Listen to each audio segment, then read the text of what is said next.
Bonjour Laurent Wauquiez. Bonjour. Et bienvenue à la grande interview sur CNews et Europe 1. Merci d'être là. Vous êtes rare dans les médias. Vous êtes le chef de file du groupe Droite républicaine à l'Assemblée nationale. Avant d'entrer, Laurent Wauquiez, dans le détail de cette déclaration de politique générale, c'est toujours un exercice particulier. Il y a la forme, il y a l'emphase, il y a les mots choisis. Comment vous avez jugé cet exercice de la part de François Bayrou ? Habile. Habile. Alors après, la forme n'est pas ce qui me préoccupait le plus.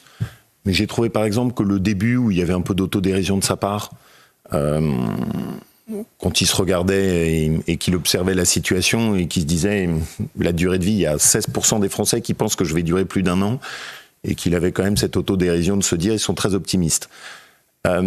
Après, je vais vous dire malheureusement ce qui m'a moi le plus marqué, c'est le gigantesque désordre de cet hémicycle, avec le comportement absolument inadmissible des députés de la France Insoumise. Qui hurlent, qui vocifèrent, qui interrompent. Alors, à l'écran, les téléspectateurs ne le voient pas parce qu'il n'y a pas le son. Mais la réalité, c'est qu'il y a une cacophonie qui est une honte. Moi, je n'étais pas retourné dans l'hémicycle depuis 7 ans, puisque je me suis consacré à ma région Auvergne-Rhône-Alpes. Et on retrouve quand même une représentation nationale qui est dans un état préoccupant. Tout est de la faute de la France insoumise. Je voudrais vous faire réagir à une phrase, par exemple, d'un ministre, François Rebsamen, qui a dit qu'il respectait tout le monde, sauf le RN. Est-ce que vous diriez que vous respectez tout le monde, sauf LFI et la France insoumise ? Je vais vous dire, je pense qu'on ne dénonce pas suffisamment, dans le débat politique, dans le débat médiatique, le danger que représente pour la République la France insoumise. On a quand même affaire, je l'ai dit, dans l'hémicycle, ce sont les seuls à avoir ce comportement à ce point-là. On a affaire à un parti qui propose d'enlever l'apologie du terrorisme. On a affaire à une formation politique qui tient des propos ouvertement antisémites. On a affaire à des gens qui ont choisi de rompre avec la laïcité. Et je trouve qu'il y a une espèce de complaisance. Et c'est-à-dire que faire, mis à part dénoncer comme vous le faites ce matin sur nos antennes? D'abord, le dire clairement. Hier, je les ai repris plusieurs fois.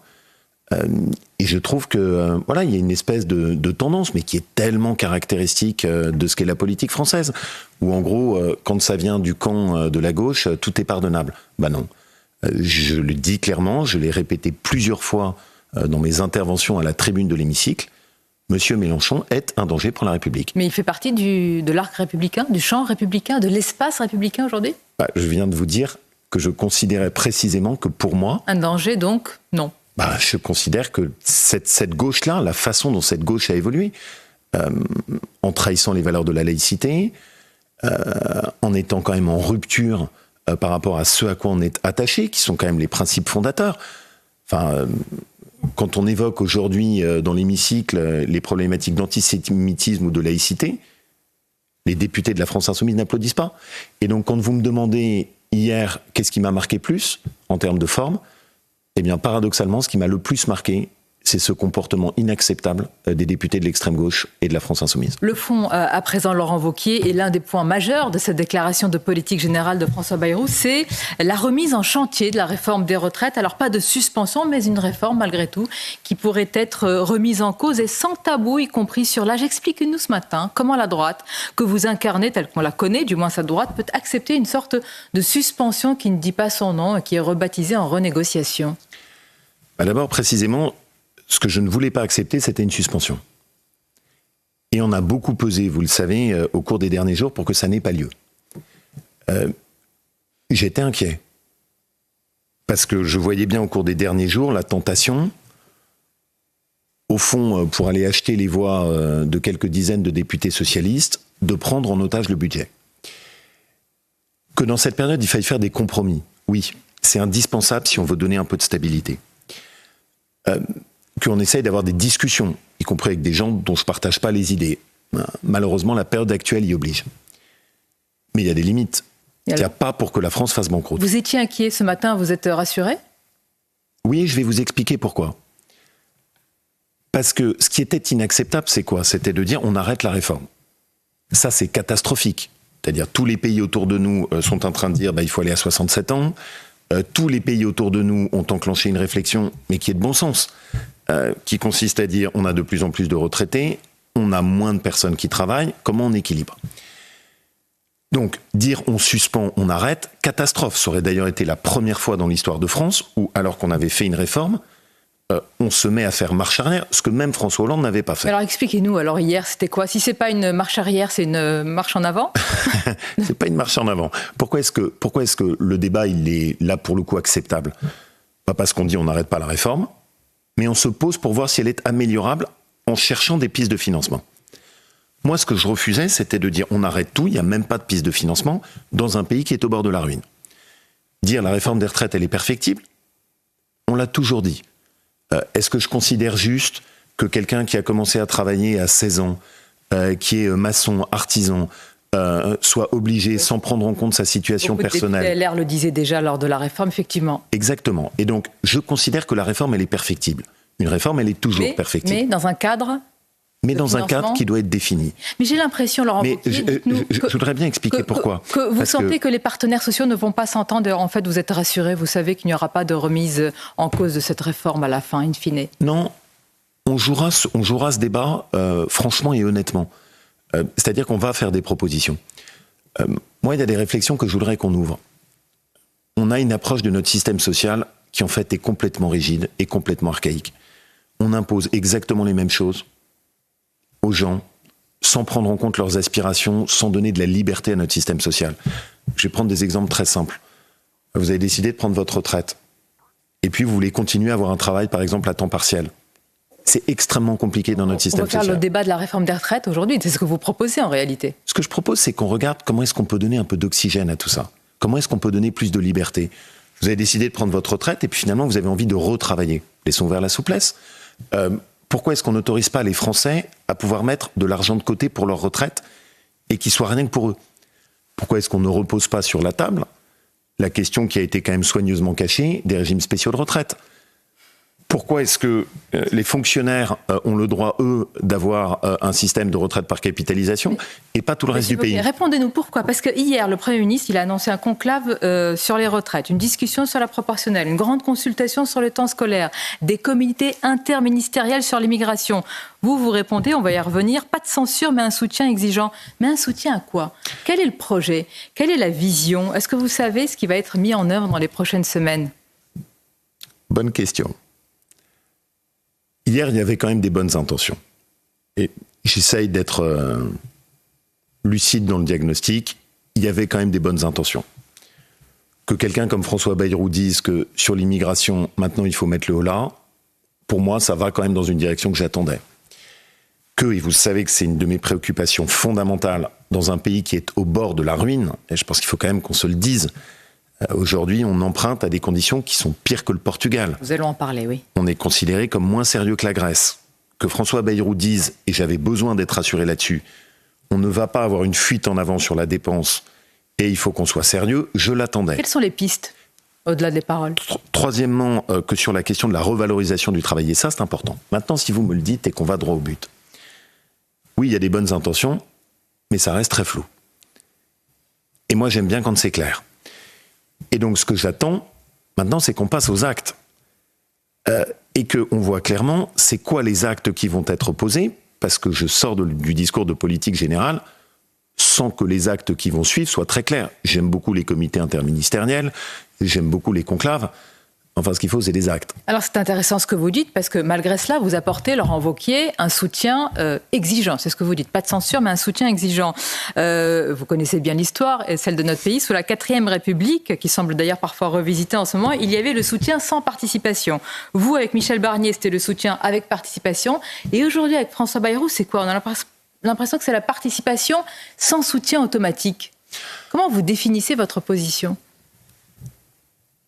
D'abord, la première, et pour moi, ça c'est essentiel, si on ne fera pas tomber le gouvernement. Quoi qu'il arrive. Oui, et je vais vous dire quoi qu'il arrive. C'est important ce que vous dites, quel que soit le budget, sa tonalité, son orientation. Oui, et je vais essayer de vous expliquer pourquoi. Dans cette période, le pire, c'est le chaos. Ce dont le pays a le plus besoin, c'est un minimum de stabilité. On a eu 4 premiers ministres en 1 an, ça n'est pas arrivé en un siècle. Marine Le Pen a voté avec Jean-Luc Mélenchon pour faire tomber Michel Barnier. On trouve que la situation est meilleure? Vous m'interrogez. Que le budget qui n'était pas... Et donc, je pense que vous reconnaissiez qu'il n'était vraiment pas parfait, n'est pas passé, ce budget-là. Oui, enfin, je me permets de le dire. Moi, j'aimais bien la tonalité de Michel Barnier. Y compris l'augmentation des impôts ? Non. Et je considère que là-dessus, il a été amené à faire un budget très rapide, mais qu'il voulait lui-même améliorer. Il y avait des choses qui étaient évidemment perfectibles. Mais oui, je le dis, si vous m'interrogez, je considère qu'avoir fait tomber Michel Barnier n'a rien apporté au pays. On a perdu du temps. On se retrouve dans un chaos qui est exactement le même qu'il y a 3 mois. Et donc, pour moi, la première priorité, c'est de donner un minimum de stabilité. Alors, bien sûr, c'est plus facile de venir sur votre plateau en disant si jamais on franchit mes lignes rouges, je fais tomber le gouvernement. Très bien. Mais c'est immature et c'est irresponsable. Donc vous êtes le parti de la responsabilité, c'est ce que vous nous dites ce matin. Oui, en tout cas, on assume ça. Mais vous êtes dans le socle commun, Laurent Wauquiez, vous êtes dedans, dehors, entre les deux ? Alors après, j'ai expliqué très clairement ce que sera notre position. On jugera texte par texte, c'est tout. Et donc, si dans le budget, il y a des nouvelles hausses d'impôts, on ne votera pas le budget. Voter le budget, c'est un marqueur. Bien sûr que c'est un marqueur et qui est essentiel. Si hier, François Bayrou nous avait dit « j'arrête la réforme des retraites », sans avoir aucune piste de financement alternatif, nous l'avions indiqué et j'en avais parlé dès lundi dans une interview, eh bien, auquel cas, nous n'aurions pas voté le budget. Et donc, de la même manière, on va être très attentif sur 2 sujets qui sont clés pour nous. Le premier, c'est le régalien. On a la chance d'avoir Bruno Retailleau, on a la chance d'avoir Gérald Darmanin, un pôle régalien qui est fort, pour moi c'est un vrai atout, mais il faut leur donner les moyens. Et vous avez demandé, vous avez exigé un référendum pour conditionner l'accès aux prestations sociales pour les étrangers, un référendum autour de l'accès au titre de séjour qui serait conditionné à un minimum de 3 ans de résidence régulière. En fait, vous exigez, Monsieur Wauquiez, sans aucune garantie d'obtenir quoi que ce soit. Non, mais on peut peser. Vous pouvez peser. Les LR peuvent peser. Et on peut aujourd'hui. essayer de faire du travail utile. Mais ce qui s'est passé hier en est le reflet. C'est-à-dire ? On avait quand même, vous l'avez vu depuis 3 jours, des négociations, on était prêt à tout lâcher au Parti Socialiste. On sort quand même avec un discours de politique générale dans lequel, pour moi, il y a 2 acquis fondamentaux. 1, la réforme des retraites, on discute, mais on ne l'arrête pas. Et 2, deuxième élément, il n'y aura pas de nouvelle hausse d'impôts. C'est quand même essentiel. Ma crainte, c'était quoi ? C'était qu'on laisse filer la dépense et qu'on refasse ce qui est la spécialité de notre pays, record des prélèvements obligatoires, record de la dépense publique. On entend. Sur cela, vous êtes satisfait. Mais dites-nous pour le reste. Vous avez décrit un pays quand même qui est au bord de la chute. Si vous me permettez, je voudrais donner une illustration très précise de ce qu'on peut faire d'utile. Vous avez sur vos plateaux beaucoup relayé la situation de la crise à Mayotte. Et il faut dire les choses. Ce qui se passe sur Mayotte est dû à une chose, notamment la submersion migratoire. Tant qu'on continuera à avoir chaque jour des migrants qui arrivent de façon irrégulière sur le territoire, en espérant pouvoir ensuite donner à leurs enfants qui naîtraient sur le territoire français le droit du sol, nous ne redresserons pas Mayotte. À ce stade, le Premier ministre a expliqué dans son discours de politique générale qu'il considérait que ce débat devait être posé. Des bonnes intentions. Sauf que les actes n'y sont pas. Puisque dans la loi d'urgence qui est prévue sur Mayotte, cette question du droit du sol a été soigneusement écartée. Bien. Que va faire la droite ? Nous avons une niche parlementaire, c'est-à-dire un jour où la droite républicaine va poser elle-même ses textes sur la table. Dans cette niche, qui aura lieu début février, nous allons inscrire la limitation du droit du sol à Mayotte. Et pour moi, c'est un premier pas. Parce que ce que je souhaite, c'est qu'on puisse montrer à travers cette application à Mayotte les biens que ça apporte pour la régulation de l'immigration. Et à mon sens, évidemment, ça a vocation ensuite à être étendu sur l'ensemble du territoire français. Vous comptez évidemment peser sur le sort de ce gouvernement. Il y a aussi plus largement l'avenir de la droite. Laurent Wauquiez, est-ce que vous vous considérez toujours comme le candidat naturel de votre formation politique ? J'ai jamais utilisé cette formule. Pourquoi ? D'autres l'ont utilisée pour vous. J'ai pas l'intention de rester les bras croisés. Je vais évidemment mettre toute mon énergie à ce que la droite puisse à nouveau faire entendre sa voix. Parce qu'on est dans cette situation invraisemblable où le pays n'a jamais été autant à droite et où la droite n'a jamais été aussi faible. Et donc je veux rebâtir une nouvelle droite qui tire les leçons de ses erreurs, qui soit claire sur 2 priorités. C'est très simple. Restaurer l'ordre, sanctionner les délinquants, récompenser le travail. Pour moi, c'est les 2 priorités. J'entends bien. Est-ce que vous êtes le seul candidat naturel ? C'était ma question. Est-ce que M. Lisnard, est-ce que M. Retailleau sont autant de candidats naturels pour votre formation politique que vous ? Il y a beaucoup de talent. Il y a une chose à éviter, c'est la guerre des chefs. Et il y a le premier travail que je me suis fixé pour être le candidat naturel que vous évoquez, c'est d'abord de créer une équipe. Vous avez repris l'expression. Et c'est ce que j'essaye de faire. Si je veux être le candidat naturel, il faut qu'on puisse recréer cet esprit d'équipe collectif. Travailler avec Bruno Retailleau, travailler avec David Lisnard, faire émerger les nouveaux talents auxquels vous donnez la parole ici.